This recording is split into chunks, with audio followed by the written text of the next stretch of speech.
अस्सलामुअलैकुम दोस्तों, ये वॉशिंग मशीन है। इसका जो है ना कैपेसिटर का मसला है।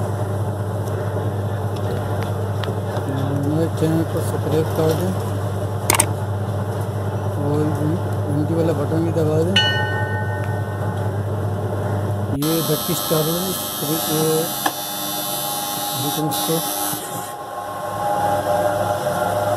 कैपेसिटर से घुमाया तो मोटर स्टार्ट होगी, तो ये रुक जाती है। इसमें मसला आ रहा है कैपेसिटर का। ये मतलब इसका कैपेसिटर चेंज करेंगे।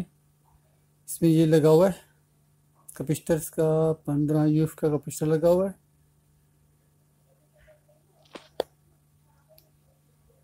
यूएफ का कैपेसिटर ये और अब ये लगा रहे हैं हम लोग 12 यूएफ का कैपेसिटर। तो वो ये 15 का लगा हुआ था, हमने 12 का लगा दिया। 12 नहीं चल जाएगा इसमें। 12 कैपेसिटर लगा दिया हम लोगों ने। मोटर बिल्कुल सही चल रही है। आज से घुमाने की जरूरत नहीं है इसको।